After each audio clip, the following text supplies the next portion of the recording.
एक समय भारत को सोने की चिड़िया कहा जाता था। यह बात तो सभी को पता है, लेकिन क्यों, इसके बारे में शायद कम ही लोग जानते होंगे।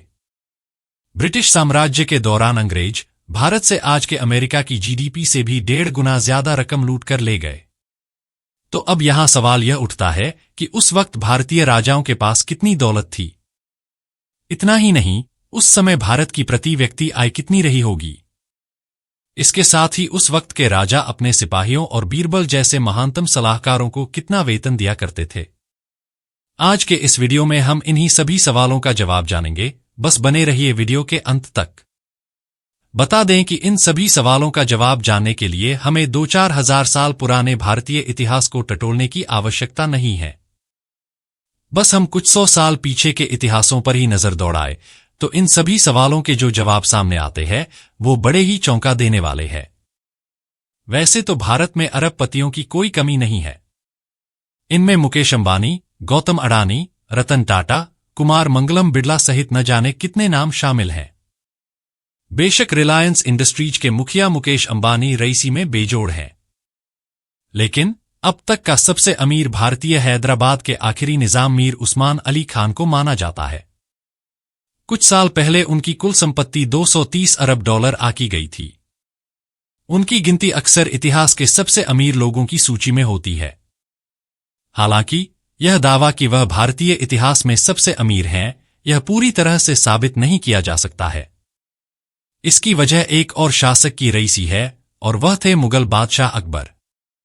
अकबर की दौलत किसी भी कैलकुलेशन के बाहर की बात है। माना जाता है कि उस वक्त दुनिया की कुल जीडीपी के 25% पर उनका कंट्रोल था।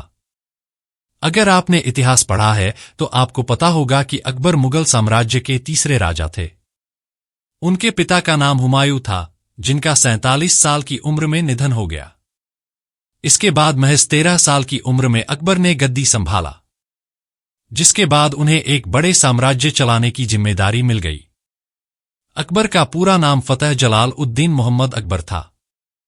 अकबर ने 1556 से 1605 तक भारत पर शासन किया।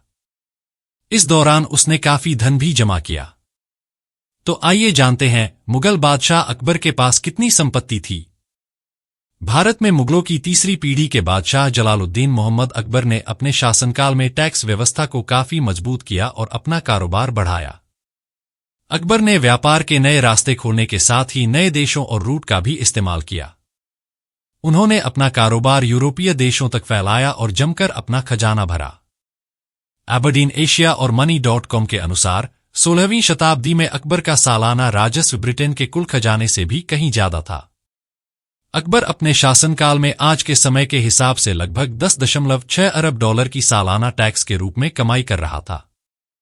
अगर इसी समय ब्रिटेन की महारानी एलिजाबेथ प्रथम से तुलना की जाए तो अकबर ज्यादा रुपया कमा रहा था, क्योंकि ब्रिटेन की महारानी उस वक्त आज की कीमत के हिसाब से औसतन $163 मिलियन ही प्रति वर्ष कमा पा रही थी। ऐसे कई आधुनिक शोध हैं जो अकबर की संपत्ति और वैभव पर रोशनी डालते हैं। ऐसे ही एक शोध से पता चलता है कि अकबर ने अपने समय के सबसे समृद्ध साम्राज्यों में से एक पर शासन किया था। इतिहासकारों ने इसकी तुलना एलिजाबेथ युग के गोल्डन एज के दौरान ब्रिटिश राजशाही के पास मौजूद संपत्ति से की है। आर्थिक इतिहासकार एंगस मैडिसन के अनुसार अकबर के दरबार की असाधारण और विलासितापूर्ण जीवन शैली का यूरोप में कोई मुकाबला नहीं था। इतिहासकारों की माने तो दुनिया की जीडीपी का 1/4 यानी 25% पैसा अकबर के खजाने में था। एक अनुमान के मुताबिक 1595 में अकबर की कुल आय 9 करोड़ रुपए थी। इसका मतलब है कि उस वक्त पूरी दुनिया की कुल जीडीपी करीब 36 करोड़ रुपए रही होगी। वहीं कुछ रिपोर्टों का अनुमान है कि महंगाई को समायोजित किया जाए और अकबर के पास जमा कुल संपत्ति को आज के हिसाब से देखा जाए तो अकबर की संपत्ति $21 ट्रिलियन से भी अधिक बैठती है। लेकिन इतिहासकारों की माने तो अकबर की कुल संपत्ति का कैलकुलेशन करना असंभव है। इकोनॉमिस्ट और इतिहासकारों का मानना है कि अकबर के खजाने में सोने चांदी और रत्नों का अपार भंडार था। कीमती रत्नों से बने बर्तनों, जेवर और अनमोल मोतियों के खजाने के लिए अलग अलग कमरे थे। उनके पास एक से बढ़कर एक हीरे और रत्न थे जो उस समय दुनिया के लिए दुर्लभ थे। अब जब अकबर इतना धनी था तो जानते हैं कि वो अपने सिपाहियों और अपने 9 रत्नों में शामिल महानतम सलाहकारों को कितना वेतन दिया करता था। अकबर दरबार के आन बान और शान, बीरबल को काफी चतुर कहा जाता था। एक रिपोर्ट के अनुसार उनका नाम महेशदास दुबे था और उनका जन्म मध्य प्रदेश के सिधी जनपद के घोघरा में हुआ था। वहीं मुगल काल में सेनापति और सैनिकों के वेतन की बात करें तो उस वक्त वेतन निर्धारण मनसबदारी प्रथा के जरिए किया जाता था। मनसब अरबी भाषा का शब्द है, इसका मतलब पद या रैंक होता है। मनसब शब्द शासकीय अधिकारियों तथा सेनापतियों का पद निर्धारित करता था। मनसबदारों की नियुक्ति बादशाह करते थे।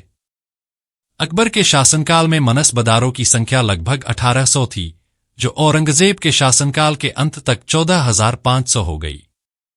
अकबर के शासन के दौरान सिपाहियों का वेतन उनके पद, अनुभव, लड़ाई कौशल व सेना में योगदान के आधार पर अलग अलग होता था। तमाम मीडिया रिपोर्ट्स के अनुसार अकबर के साम्राज्य में बीरबल की सैलरी उस समय के लिहाज से काफी बेहतरीन थी। रुपए के हिसाब से अकबर अपने प्रमुख वजीर बीरबल को उस समय 16,000 प्रति माह का वेतन देता था। बीरबल अकबर के नवरत्नों में से एक थे।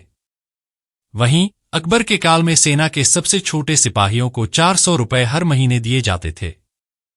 अब आपको ये रकम अभी के वक्त में काफी कम लग रहा होगा। तो उस वक्त के भारतीय रुपए की मजबूती का अंदाजा इसी बात से लगाया जा सकता है कि उस वक्त एक अच्छे खासे सामान्य परिवार को पूरे विलासिता के साथ हर माह अपना घर चलाने के लिए 2 रुपए काफी था। चलिए अब यह जान लेते हैं कि अकबर के शासनकाल में भारतीय अमेरिकियों की तुलना में कितने अमीर थे। इतिहासकारों के अनुसार अकबर के समय में करों की दरों में पारदर्शिता थी। कर वसूली आसानी से होती थी, सोने और चांदी के सिक्के प्रचलन में थे, सीमा शुल्क कम थे। इसलिए विदेशों से अच्छा व्यापार होता था और जो उत्पाद उस समय भारत में बनाए जाते थे वे उस समय समृद्ध माने जाने वाले यूरोपियन देशों के उत्पादों की गुणवत्ता के बराबर के थे। भारत के कला और हस्तशिल्प जैसे उत्पादों की भारत सहित विदेशी बाजारों में भी बहुत मांग थी। वहीं 1600 ईस्वी में भारत के लोगों की प्रति व्यक्ति जीडीपी की बात करें तो उस वक्त भारत का हर आदमी $1,283 की कमाई कर रहा था। इसके साथ ही उस वक्त आज के समय की महाशक्ति माने जाने वाले देश जैसे अमेरिका $897, चीन $940, जर्मनी $784 और जापान की प्रति व्यक्ति जीडीपी मात्र $766 थी। मतलब आज के महाशक्ति माने जाने वाले देशों की प्रति व्यक्ति जीडीपी भारत की तुलना में लगभग आधी थी।